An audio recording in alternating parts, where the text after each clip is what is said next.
Morning folks, back on the micro orchard. Today we're going to take pink cuttings. Let's have a look. Right, now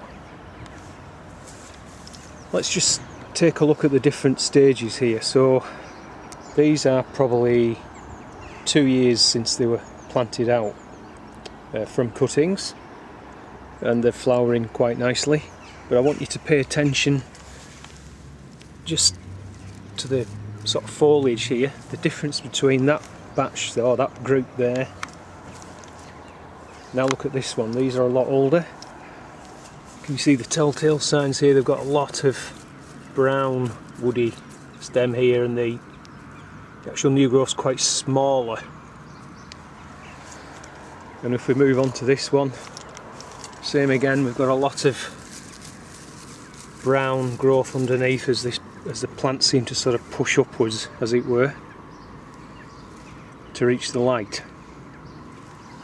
And if we look on this side, you'll see it's the same on this bed here, same on this bed here. But if we look at these, there's about 6 plants in there. Again, they're similar to the first lot. You can see there's very little, it's all nice, and those stems here must be at least 2 times the size of some of these over here. So what I want is to take my cuttings from these, the younger stock. They will work from those, but I think they're more vigorous if you take them from here. So stage 1 is to collect the material. Now I haven't got my tripod with me, so I'm not going to be able to show you actually how I do it, but if you can see, like, there's a node just there. So what you're going to do is pull that stem out from between these 2 leaves. So I'll do it and I'll show you what it looks like.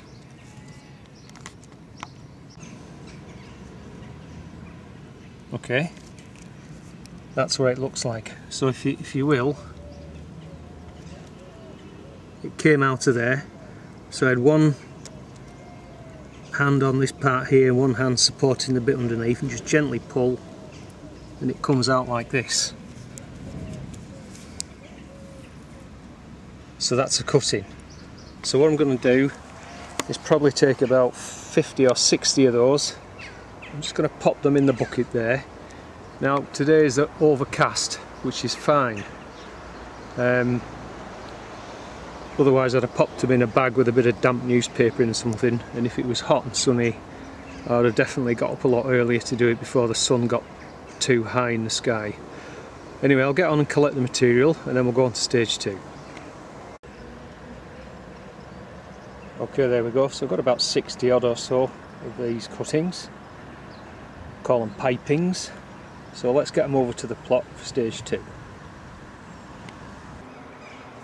Okay, so here's our potty mix. It's just bog standard ordinary multi-purpose compost with a little bit of riddled garden soil, about 20%, and I have already got some vermiculite in there, but I'm going to add some more, and I'm also going to add about 2 or 3 trowelfuls of coarse gritty sand. Okay, so that's the sand and the vermiculite. So you can see with the addition of that, that's going to be a nice free draining compost. So that's stage 2. Stage 3, I've got well, ideally I think these are 2 or 3 litre pots, so 2 litre would be fine, but it's just what I have available, so something around that size. And we're going to put around somewhere around about 15 to 20 cuttings in each pot. You need hormone rooting powder, so let's get going.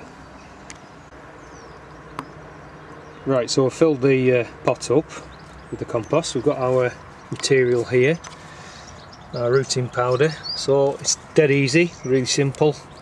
Take your cut in, there's no nodes or anything to cut beneath or anything like that. It's just, that's where we pulled it from the mother plant.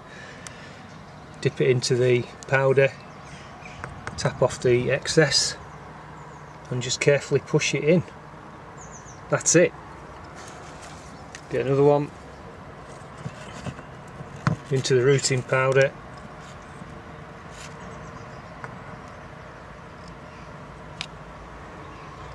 like that. So what I'll do, I tend to sort of go around the outside first, then put a few in the middle. So I'll get that pot filled, we'll see how many we've got in. Right, we've actually got a dozen cuttings in there, so I think that was a 2 litre pot. So there's 12 cuttings in there, so I'll get the others done. Then the next stage is to give them a water, and then we're going to consider where we're going to put them. Okay, so we've got about 60, as I say. So I'll just give them a little bit of a watering in. You don't want to overwater them, which is part of the reason why you want a free, loose draining compost. But equally you don't want to let them dry out. And that kind of ties in with the next part, which is where to site them. So what I do, I've got this bit between my 2 sheds that is in shade for most of the day. Obviously when the sun's overhead here it'll come and hit them there, but it's only about an hour or so. So what I tend to do is I put them on this bit of a shelf here, so I'm going to move those and then we'll put them in there. Okay, so that's it there. You can see they're just going to sit there now for at least a couple of months. I'll check them, just give them a little tug to see if they've rooted. So if there's resistance, you'll know they've rooted. And I could always knock one out of the pot and just see how the root system's looking, and I'll plant them out probably sometime in October.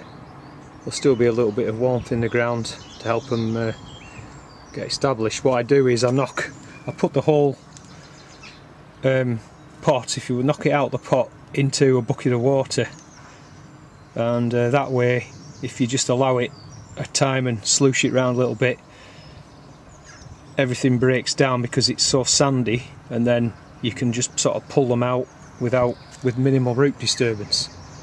So that's what I do. And as I say, around this time, sort of mid-June, I've found is a good time to take the cuttings, but you can do it other times. For example, I've got some carnations here, just 2. These are from a shop bought flower that had a bit of a cutting on it,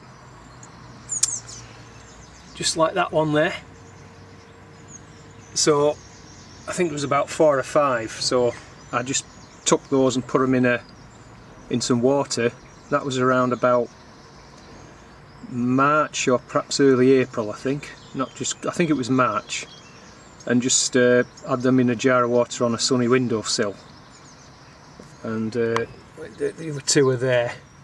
I think they're growing, but they're obviously not as developed. This one's actually going to come up to flower. So yeah, you can do it other times of year. I'd imagine that you know, depending on what time of year, you might need to give them some bottom heat or something like that.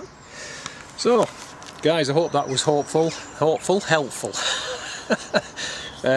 how to take pink cuttings. So thumbs up if you've liked it, thumbs down if not, or if you've got any comments, drop them in the box down below, and I'll see you in the next one. Bye for now.